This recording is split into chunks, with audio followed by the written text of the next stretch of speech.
Hey guys, Dr. Israetel back again for Renaissance Periodization. This time we're going to take the next couple of weeks to discuss a slightly different topic than the dieting priorities we had been discussing. We're going to talk about training priorities for raw powerlifting success. So, without further ado, the top training priorities, and these all turn out to be training principles, are as follows.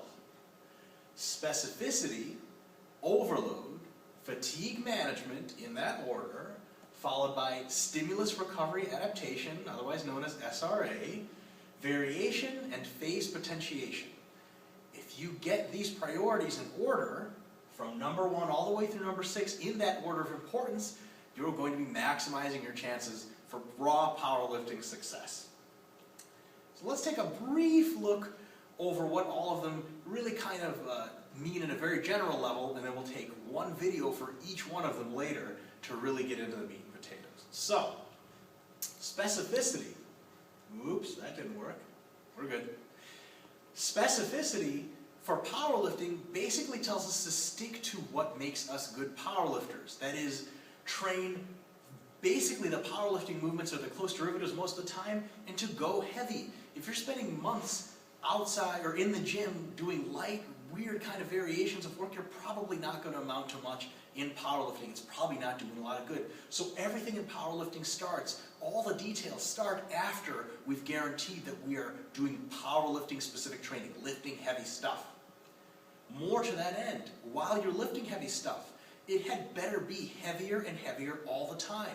The best powerlifters in the world might not do a lot of things in common, but they all do the power lifts relatively often or their close derivatives, and they get stronger with time. They put more weight on the bar. Their workouts get harder, and they hit rep PRs. If you're not pushing your overload in training, you're not going to amount to much.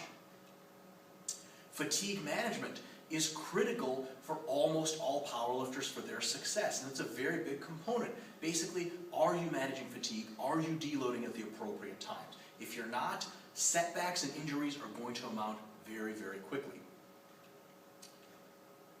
SRA, stimulus recovery adaptation, basically tells us that we have to logically structure our training week so that we train, rest, recover, and then repeat the training. So if you're doing squats one day, and then the next day you're doing front squats, and then the rest of the week you don't touch your legs at all, that's probably not the right way to structure things. So if you hit lower body twice a week, upper body twice a week, spread out evenly, you're doing this principle justice.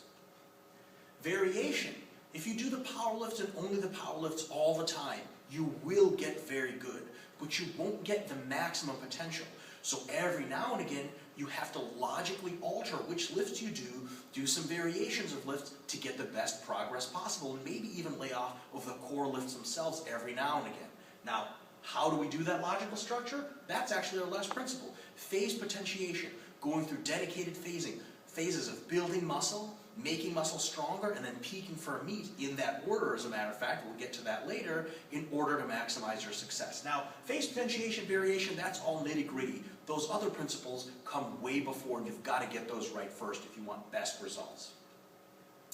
Here's a bit of a visual representation of this scheme, and notice, unlike our nutrition talk, specificity is all-encompassing. It sort of forms the container for our powerlifting success, because you could make this chart for any other sport, triathlon, but then it would have a lot of these same principles, but that specificity box would be directed in another totally different direction. You can provide overload in triathlon, you can manage fatigue, you can do stimulus recovery adaptation, but you're running and swimming and biking the entire time. You're not powerlifting. So specificity doesn't even come first, it comes before first, and it sort of outlines our discussion. After that, overload is super important. Fatigue management comes next. If you've got training the powerlift, you're training them hard and heavy, and you're managing fatigue, everything else is just details, and so on down the line. And we'll get into those details later if you want to become sort of a perfect raw powerlifter.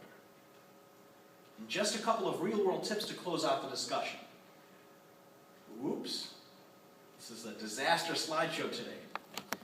So, for the real-world tips, specificity and overload come first. Never stray away from the hardcore basics. If you do, you're probably not going to be gaining too much for too long. If you are experiencing fatigue, you need to make sure to manage it appropriately. This doesn't mean you need to deload every 2 weeks, and it doesn't mean that you think you can survive 8 weeks without a deload. It has to be tailored to the individual lifter, but it is a very important variable. And last and also least for this discussion, variation should be introduced via logical phase potentiation, but not come at the expense of specificity or overload. There shouldn't be any phase in powerlifting where you're doing cable tricep extensions only and that's the whole workout. All right, that's not within the specific sort of container of powerlifting, and that's not going to make you much better. So, taking all this together, over the next couple of weeks, we're going to be sort of traveling on a mystical journey into discovering how all of these principles in detail impact success in raw powerlifting. See you guys next week for the next lecture.